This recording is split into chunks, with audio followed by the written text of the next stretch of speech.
বাঙালিদের সবথেকে বড় উৎসব দুর্গাপুজোর আর মাত্র কয়টা দিন বাকি। আর এই পুজোর আগে বাড়িতে নাড়ু নিমকি হবে না, এটা তো হতেই পারে না। এটা ছাড়া পুজোতে আমাদের কি করে চলবে?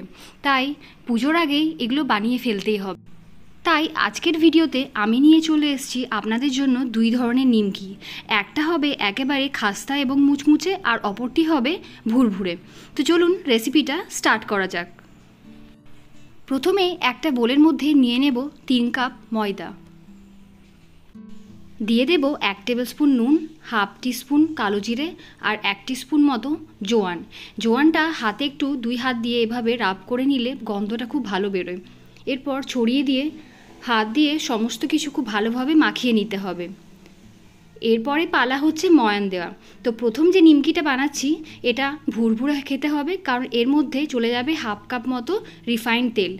রিফাইন্ড তেলের জায়গায় আপনারা চাইলে ঘিও দিতে পারেন হাফ কাপ, বা হাফ কাপের হাফ রিফাইন্ড তেল এবং হাফ ঘিও আপনারা এখানে ব্যবহার করে নিতে পারেন। এইভাবে খুব ভালোভাবে মাখিয়ে দেখে নিতে হবে যে হাত দিয়ে এরকম মণ্ড তৈরি হচ্ছে কিনা, তার মানে ময়ান দেওয়াটা খুব ভালো হয়েছে। এরপর অল্প অল্প করে জল দিয়ে খুব ভালো করেই ময়দাটা মেখে নিতে হবে। ময়দাটা মাখাতে আমার এখানে প্রায় 1 কাপের একটু কম জল লেগেছে। খুব ভালোভাবে কিন্তু হাত দিয়ে এরকম করে মাখিয়ে একটা ঢাকনা দিয়ে 15 থেকে 20 মিনিটের জন্য ঢেকে রেখে দিতে হবে। এরপর ময়দা মাখিয়ে নেব আর একটা নিমকির জন্য, যেটা হবে একেবারে খাস্তা এবং মুচমুচে। তার জন্য একটা বোলের মধ্যে নিয়ে নিতে হবে 3 কাপ ময়দা, 1 টেবিল স্পুন নুন, হাফ টিস্পুন কালো জিরে, 1 টিস্পুন জোয়ান, ঠিক একইভাবে যেটা আগেরটা করেছিলাম। খুব ভালো করে হাত দিয়ে শুকনো সব উপকরণগুলো মাখিয়ে নেওয়ার পর এর মধ্যে দিয়ে দিতে হবে 2 টেবিল স্পুন মতো রিফাইন্ড অয়েল। তেলটা এখানে খুবই কম লাগবে, মানে ময়ানটা এখানে একদমই কম দিতে হবে, যার জন্য নিমকিগুলো খুবই খাস্তা এবং মুচমুচে হবে। খুব ভালো করেই ময়ানটা দিয়ে দেওয়ার পর এর মধ্যে অল্প করে জল দিয়ে দিয়ে ভালো করে ময়দাটা মেখে নিতে হবে। হাত দিয়ে ময়দাটা খুব ভালো করে মাখানোর পর একটা ঢাকনা দিয়ে এটাও কিন্তু 15 থেকে 20 মিনিটের জন্য ঢেকে রেখে দিতে হবে। অন্যদিকে তেলটা গরম করতে দিয়ে দেব। একদম হাই ফ্লেমে রেখে তেলটা গরম করে নিতে হবে। এরপর আগে যে ময়দাটা মেখে রেখেছিলাম অনেকটা পরিমাণের ময়ান দিয়ে, এটার লেচি কেটে নিতে হবে। তো এখানে যেহেতু এই নিমকিগুলো একটু পুরু পুরু হয়, তার জন্য কি করতে হবে, লেচিগুলো কিন্তু একটু বড় বড় রাখতে হবে। এই 3 কাপ ময়দার আমি লেচি করেছি 6টা। এরপর একটা লেচি নিয়ে এখানে ভালো করে গোল করে বেলে নিতে হবে।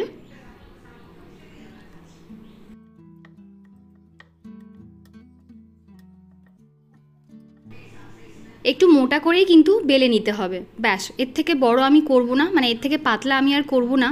এরপর ছুরির সাহায্যে এরকমভাবে কেটে নিতে হবে।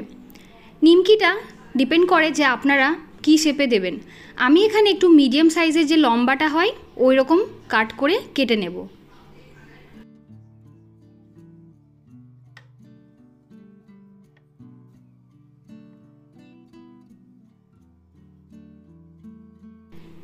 একটা লেচি নিয়ে কিন্তু দেখুন নিমকিটা কাটা হয়ে গেছে। এখন এইভাবেই এটাকে প্লেটে তুলে রাখবো। আর আরও দুটো কিন্তু কেটে নেবার পর একসাথে 3টে লেচির নিমকি আমি তেলে ভেজে নেব।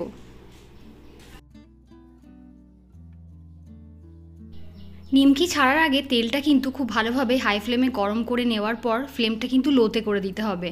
আর লো ফ্লেমেই কিন্তু সমস্ত নিমকি ভেজে নিতে হবে, না হলে কিন্তু ভিতরটা কাঁচা থেকে যাবে আর ভালো করে ভাজাও হবে না। নিমকি ভাজতে টাইম একটু লাগলেও খেতে কিন্তু দারুণ লাগে। আর এই নিমকি যদি একটু লালচে লালচে করে ভাজা হয় তাহলে কিন্তু অনেক দিনই কৌটোর মধ্যে ভরে রেখে দেওয়া হয়। আর যদি আপনি সাদা করে রাখতে চান তাহলে কিন্তু সেই নিমকি বেশি দিন রাখতে পারবেন না। কিন্তু আমার মতো যারা নিমকি প্রেমিক, নিমকি খেতে খুবই ভালোবাসেন, তাদের কিন্তু এই নিমকি বেশি দিন টিকবে না। বানানোর সাথে সাথেই কিন্তু আমার মনে হয় 2 দিনের মধ্যেই এই নিমকিগুলো শেষ হয়ে যাবে। বেশি ময়ান দেওয়া নিমকিটা ভেজে আপনাদেরকে দেখিয়ে দিলাম। এরপর কিন্তু কম ময়ান দেওয়া নিমকিটা ভেজে নেব। তার জন্য লেচিগুলো কিন্তু একটু ছোট্ট ছোট্ট করে নিতে হবে। 3 কাপ ময়দার আমি লেচি কেটেছি 10টা মতো। এরপর একটা একটা করে নিয়ে হালকা একটু ময়দা লাগিয়ে পাতলা করে বেলে নিতে হবে।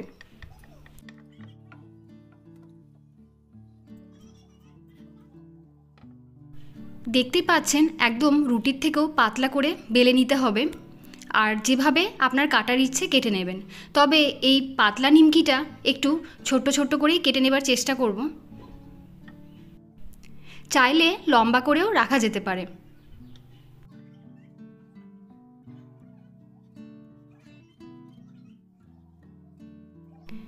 এটাও কিন্তু ঠিক একইভাবে 2-3টে লেচির নিমকি কেটে একসাথে তেলে ভেজে নেব। নিমকিটা তেলে দিতেই দেখবেন খুব সুন্দরভাবে কিন্তু একেবারে ফুলে উঠেছে। দেখতেই পাচ্ছেন যে নিমকিগুলো কিন্তু একদম ফুলে ওপরে উঠেছে।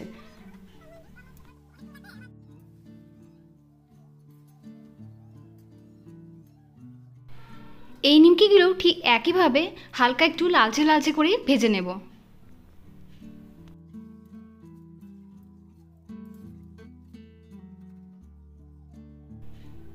একইভাবে বাকিগুলো কিন্তু ভেজে নিতে হবে। তো এই যে দেখুন সব নিমকিগুলোই কিন্তু আমার ভাজা হয়ে গেছে। আর এই ভিডিওটা কেমন লাগলো অবশ্যই কিন্তু কমেন্ট করে জানাবেন।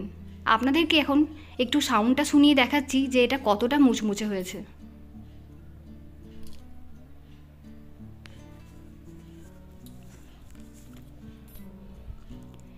আর এই নিমকিটাও দেখতে পাচ্ছেন বেশ ভালো কিন্তু লেয়ারও হয়েছে বেশি ময়ান দেওয়ার জন্য।